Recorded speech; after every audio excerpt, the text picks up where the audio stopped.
The following podcast is a deep, shallow dive production. And you're going to love it. Okay, let's go. I'm not going to say it. I'm just not going to say it. Anyway, happy Friday. Hope everybody had a good week. And hope you enjoyed yesterday's podcast. I don't know. I listened to it on a run later in the day yesterday. And I don't know. I was like, dude, you came off kind of angry about LinkedIn. And then I was like, that wasn't really my intention. So anyway, if I did come off a little angry about LinkedIn, that seriously wasn't my intention. I mean, my intention was to kind of make some good points about it. And, I do feel it's not the most authentic of platforms. You know what I mean? I think because everybody's focused on, their work relationships are there. So people aren't really, in some ways, showing their true colors. For example, the way they would on a Facebook not even Facebook, actually, not even Facebook, the way they would on Instagram and Twitter. I think those are the two places that the real true colors and a little bit of vitriol animosity comes out for people. But it definitely doesn't come out on LinkedIn very much, or at least not on what I've seen. And then I don't really even see it that much on Facebook. So anyway, regardless, if I did come off negative on LinkedIn, I apologize for that. I really do. And genuinely, I personally feel like I should have leveraged LinkedIn more over the past many years, but you live and you learn. You live and you learn. And then, by the way, the one other thing I did want to clarify from yesterday's episode is, again, my position on social media, or just my analysis on social media, I want to make sure I'm not being hypocritical, because I really do use it tremendously. What I was trying to convey, and again, this kind of came to me on my run yesterday. I don't know if I did a great job of conveying it. What I was trying to convey is, just the self-promotion stuff. It's just not as fun anymore. That's one way of thinking about it. And then you also, I'm going to use a bad word. So if there are any younger folks listening, I apologize in advance, but it's just a little douchey. I don't know. It just feels douchey.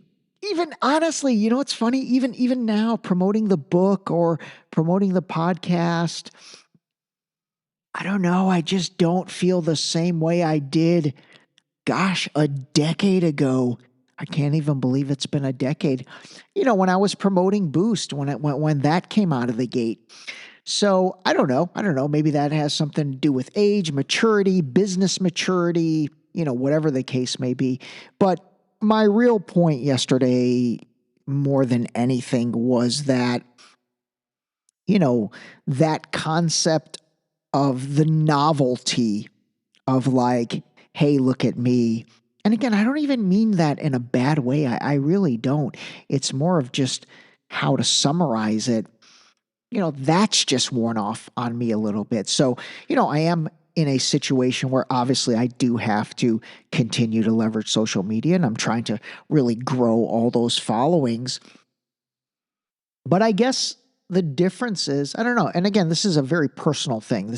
Might not be the case for anybody else, but I guess the difference is I really feel like right now it's for the right reasons. I really feel like right now it's more because I think that, whether it's listening to this podcast or reading the book or something to do with, the pillars or the methodology or whatever. And I know that could even sound cheesy, but I'm telling you, like, I really believe in this stuff. I really do.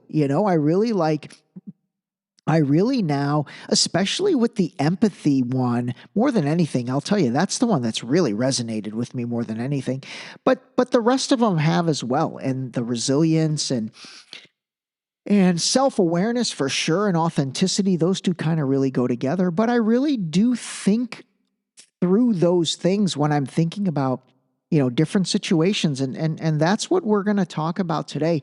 I've also kind of reflected on, the past many episodes and the various stories that I've talked about. And, again, to to to not filter this, obviously the most controversial thing going on right now, and probably the most controversial thing really since the COVID vaccine debates, if you think about it. Think about, COVID was controversial when it started. COVID was very controversial. You had one group of people, and it really started with masks. Wearing of masks. No, I'm not going to wear a mask. Yes, you have to wear a mask. Wear a mask if you're, in the car by yourself driving. That stuff was insane. But that division among people and that animosity among people, it really did start with the mask, okay? And then mask led the way to the vaccine debates and, the vaccine initial, I don't even remember if it was a mandate or what, but, obviously that was a highly controversial thing that caused a lot of division in this country. And in many respects, politically, a lot of the Republicans were on the against vaccine side. A lot of the Democrats were on the pro-vaccine side. And that really was that was a vitriol discourse, if you remember. And that was the big thing for 2020, 2021, it really was. And now I really do think, gosh, there was an episode, I don't even remember, maybe 10, 15 episodes ago, where I talked about, okay, what are the things that could take place? Hold on, let me see if I can find it. Oh my God, it was episode number 106 from February 15th. And by the way, today is episode 142. I've done 142 of these things. Oh my God. That's pretty crazy to me.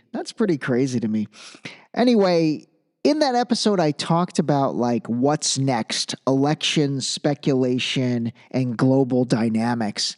And what's funny is I did bring up some of the things that we're seeing play out right now. And, one of them was Iran. I said, if there was a war, it's not going to be with Russia. We're already doing that with proxy Ukraine. It's not going to be with China.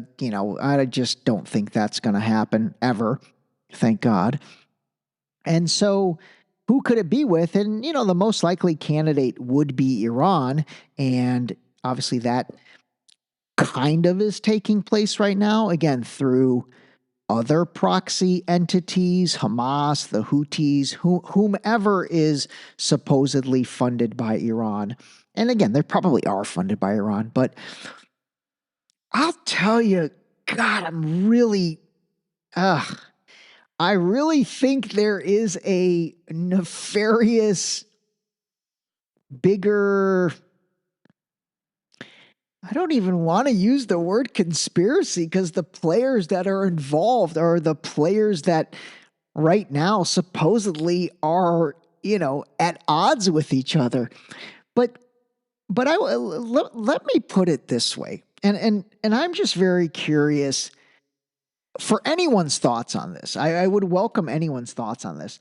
But for starters, seriously, this is something to think through. And again, this kind of connects a lot of dots that we've talked about, this entire time over this entire podcast. But hear me out on this. So they just passed another, $98 or $95 billion, foreign aid spending package, $61 billion to Ukraine, $26 billion to Israel, I think it was 13 billion, no, 3 or 13 billion to Taiwan, So like serious money that gets kind of recycled through the system because we're not at quote unquote peace.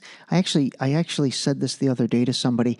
I was like, the two worst businesses in the world. Seriously, the two worst businesses in the world. Gosh, maybe I said it on here. Is peace. The peace business is not a good business, and good health is not a good business.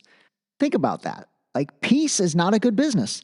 When we're at war, there's a lot of money being made, and there's a lot of money being spent. Taxpayer money, by the way. And then, obviously, when it comes to your health, if you're a healthy person, you're not really a lucrative person. So peace and good health are not good businesses. Okay, we agree on that. So think about now, if there was no issues with other countries, if we didn't have an ongoing, the situation in the Middle East has been ongoing, for really going all the way back to when the Shah was overthrown in Iran back in 1979, 1980. I really do think it all kind of started with that whole hostage crisis and the Ayatollah and all that stuff. Like, since then, there's just been unbelievable turmoil, which has caused so many things. Obviously, it's caused an ungodly amount of spending. So think about it. If there was no enemy, if there was no big bad wolf, if there was no boogeyman, then all of that money does not leave the coffers and go into, whether it's defense spending, whether it's, big pharma spending, big tech spending. It doesn't go to these major corporations and then get kind of recycled all the way through. All of these guys that are in government, they're backed by big companies. They really are. Now, the exact methodology of that, obviously it's not completely transparent, but whether it's through lobbying and lobbyist organizations or through, this concept of super PACs and PACs, which we did an episode on, the bottom line is that money makes its way around, and it does fill pockets. It absolutely does fill pockets, and it's a pretty well-oiled machine because people don't really realize it's happening, and it's been happening for decades, if not century, definitely, 5, 6, 7, 8 decades for sure. Anyway, my point is, do not underestimate the power of distraction and division. I think I've talked about distraction and division so many times, but don't underestimate that. Seriously, it is a real thing, There's hilarious memes on the internet where you've got two people arguing about, so many things, like the usual suspects that, pretty much cause a lot of arguments are like, Democrats versus Republicans, black versus white, pro-choice versus pro-life, natives versus immigrants, guns yes versus guns no. Those were like, I actually created this graphic that I posted on Instagram, and I called it menu cause global division. And those are the starters. Those are like old, reliable, the ones that have been used for, decades now. But then the entrees, the new entrees, and this is really where things are right now that we've never really had is, Muslims versus Jews, Christians versus Muslims. Now we see older, not old, but like I'm talking kind of Gen X, like our generation, maybe a little bit older, versus this young generation. And that's what's going on these college campuses. You're really seeing this division take place. And then that young generation, even against the cops. I've talked about the violence in terms of how the cops are dealing with these, university campus protests. But this division that's getting caused, I guess I'm just trying to really get to the root of it, because again, I do believe there is a ruling class that sits above all of this stuff and above all of us. And they're just laughing right now. Like, they're just laughing. It's playing out exactly how they want it to play out. Everybody's arguing right now. Everybody's arguing over the Israel-Palestine stuff. And that now extends to the college universities. And now it's like, you've got social media figures that are, calling the young generation a bunch of idiots and like, you're so stupid. And if you were my kid, I wouldn't pay for your education anymore, and this and that. And, again, first of all, I don't think that's appropriate to talk to that generation like that. I really don't. I mean, that's just creating a large generation of angst. And I don't think we want that.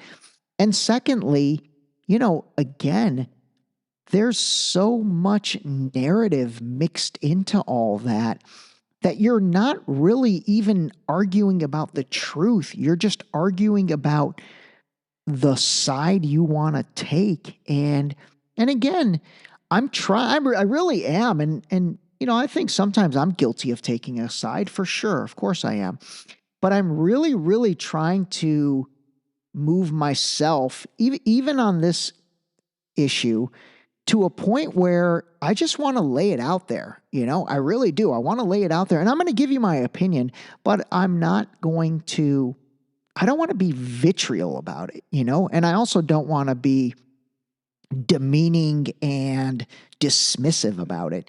But fundamentally, there is right versus wrong on a lot of things, if not everything.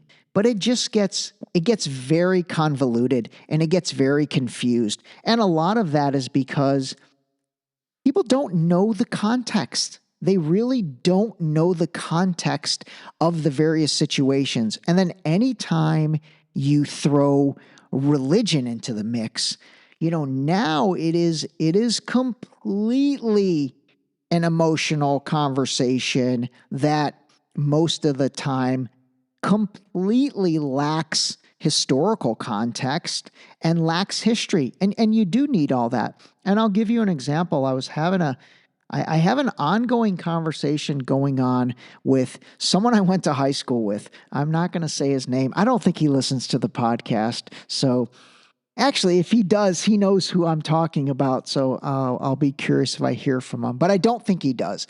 But anyway, we've had a really interesting conversation. It's been for about a month now, and it's a little bit off and on.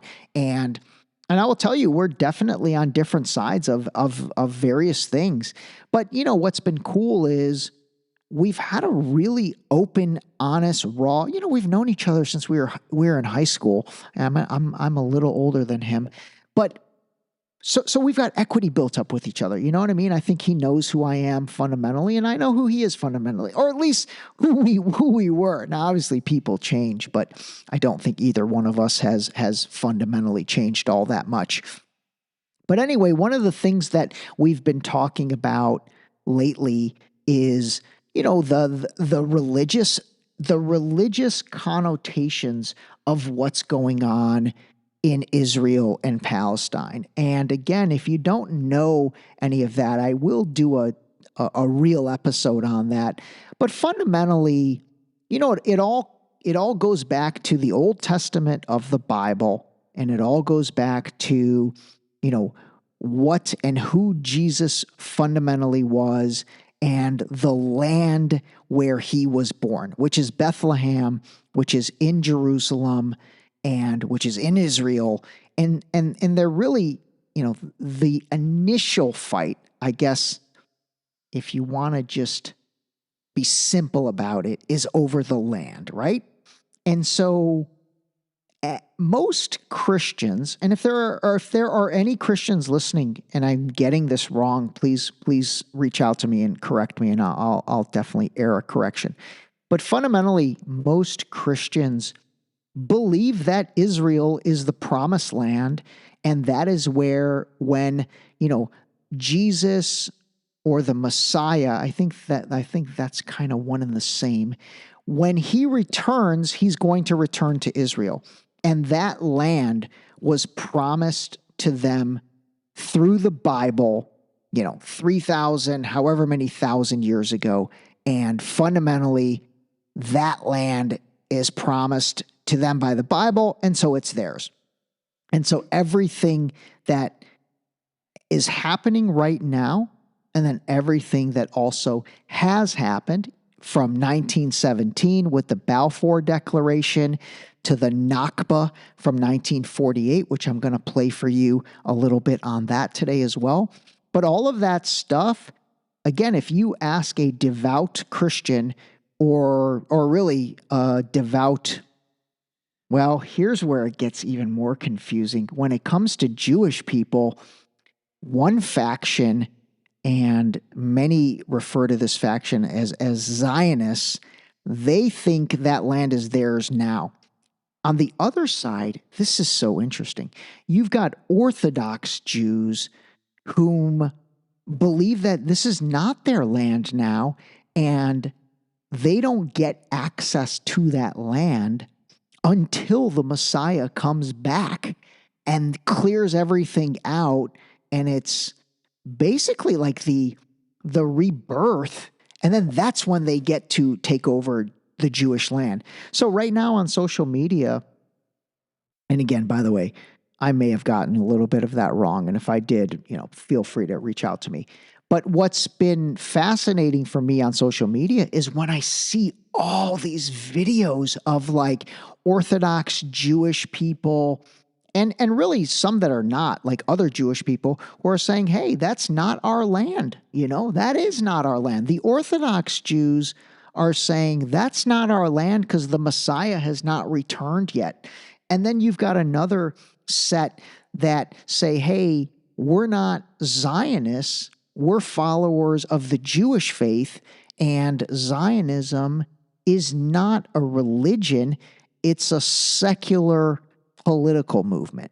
And again, we're going to get into that in another episode. But anyway, my point of all that, honestly, was, so I asked my friend, I said, and it just came to me during the conversation. I go, you're really into the Bible, because he's all about the Bible, right? I go, who wrote the Bible? Who wrote it? And he's like, that's a really good question. I'm like, you don't know who wrote the Bible? Like, did Jesus write the Bible? I don't think so. I don't think Jesus actually wrote the Bible. I know he's in the Bible and so much of it is about him, but I don't necessarily think that he wrote the Bible. And so, no, I don't think he did. And so my friend was not really able to explain that, but what I really appreciate about him is he's like, dude, that was a very good question. That's a very good question. And I'm like, have you never thought about that? And he's like, not really. So anyway, I found that interesting. All right, listen, I could either go on for another 40 minutes or kind of put that as a little precursor to what's coming. And I think I will opt for the precursor option. I do think actually, I am going to dive into some of this religious stuff. And again, I swear I'm just like, I'm doing it from a place of curiosity. I just want to understand what people are thinking and then why they think that, and really their basis for stuff. Because again, I think I have come to the conclusion that if there is anything that's going to go, kind of COVID style bonkers in 2020, and I'm talking about something that, will disrupt life basically, and obviously play a role in the election in November, but disrupt life. Heck, if it does, it'll probably be my precursor to write another book. Because March 2020 was what caused me to kind of seriously do everything I'm doing. It's pretty nuts when I think about it like that.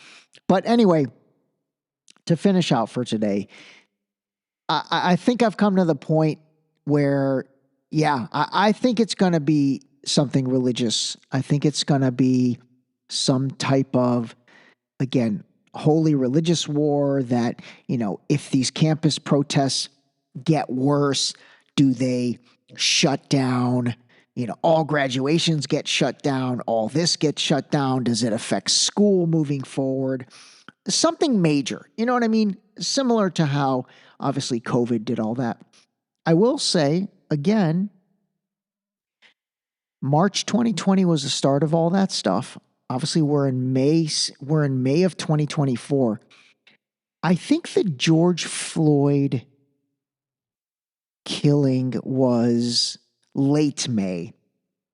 So I'll look up the exact date on that and get back to you guys next week. But that was also a very kind of like a kickoff to the craziness. And that's where like the looting and the burning and all that stuff kind of started in response to that. So we are in May. So if there's going to be, some of the scenes I'm seeing at these college universities definitely give me those vibes. But I'm telling you, this stuff is not being done by quote unquote student protesters. It's these agitators. There are paid professional agitators. I really do think that. And I think those are the people that are causing the mayhem. And those are the ones that are wearing masks and they're covering their faces with the keffiyeh, Palestinian scarves and all that. Those are the ones that are wreaking the havoc. They probably don't even know what they're protesting for or what they're demonstrating for. They're just paid to cause trouble. So anyway, that is it, my friends. That is it. Call a spade a spade. Enjoy your weekend. And the ending was terrific. The ending was terrific. This episode was brought to you by the new book, Deep Shallow Dive into You, available now on Amazon in hardcover, paperback, as well as via Kindle. Pick up your copy today of Deep Shallow Dive into You, a guide to having a more authentic relationship with yourself. Turns out it is indeed true. Bro wrote a book.